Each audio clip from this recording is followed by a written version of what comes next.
Saya akan mereview buku yang berjudul Orang-orang Tionghoa dan Islam di Majapahit, yang dikarang oleh Adrian Prakasa, diterbitkan tahun 2012 oleh Ombak. Terdiri dari halaman Romawi 15 halaman dan angka Arabnya 148 halaman. Penulis karya ini berdasarkan prasasti Canggung telah merintis tafsiran baru tentang keberadaan multi-agama yang tidak hanya terbatas pada pemeluk Hindu-Buddha, tetapi pemeluk Islam, khususnya pedagang Tionghoa Muslim, cukup dihormati.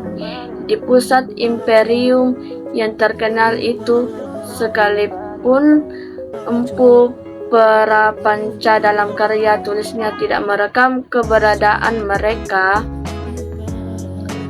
sejarah tentang perkembangan Islam di Majapahit pernah menuai versi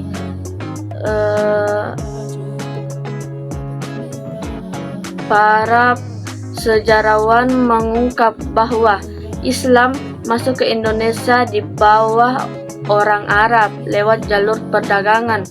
Para sejarawan tidak pernah melirik orang-orang Tionghoa yang ternyata juga punya andil dalam membangun peradaban Islam.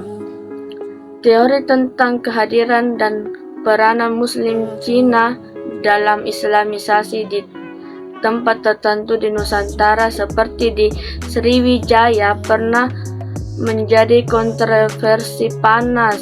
Terdapat cukup banyak sumber Cina, Arab, Persia, dan lokal yang mendukung teori Cina tersebut.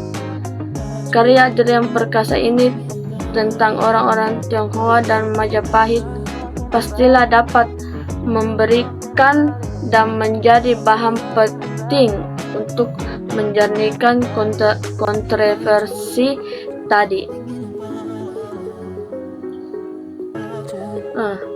Dalam buku ini terdapat beberapa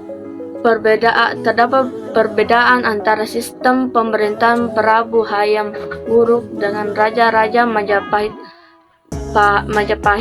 maupun raja-raja berkuasa atas kerajaan-kerajaan yang pernah ada sebelumnya. Hal tersebut tercermin dari struktur birokrasi dan yang lebih kompleks. Pada awalnya mereka hanya tinggal beberapa waktu yang pendek selama masa kunjungannya. Pedagang yang dilakukan di berbagai kota pesisir. Namun, melihat kekayaan dan potensi tanah Jawa pada tahun-tahun berikutnya, banyak etnis Tionghoa berdatangan dan menetap di Jawa untuk memperoleh penghidupan yang lebih baik, dengan tujuan utamanya adalah berdagang. Kedatangan mereka, yaitu etnis Tionghoa, diterima dengan baik oleh warga pribumi. Akulturasi yang berjalan antara dua kebudayaan tersebut berjalan dengan baik, bahkan karena para perantau Tionghoa yang datang ke Jawa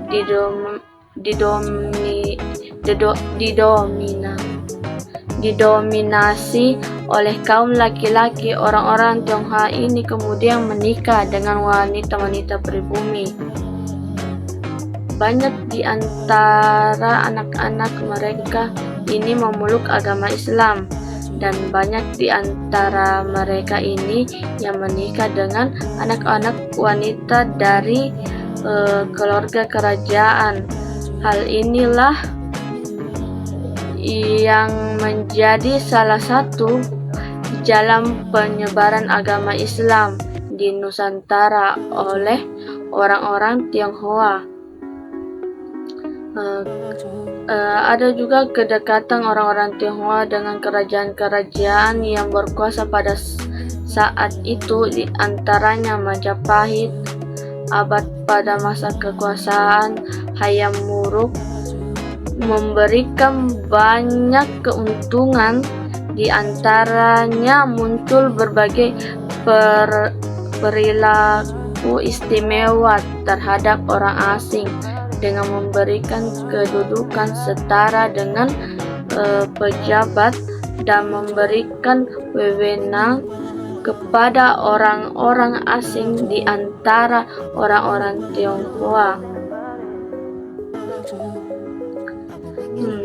Dan juga struktur pemerintahan kerajaan Majapahit yang semakin kompleks. Para pejabat atau pegawai pemerintahannya dibagi menjadi 3 golongan, dan terdapat pula pola jabatan yang sudah ada sejak masa pemerintahan bangsa Sailendra.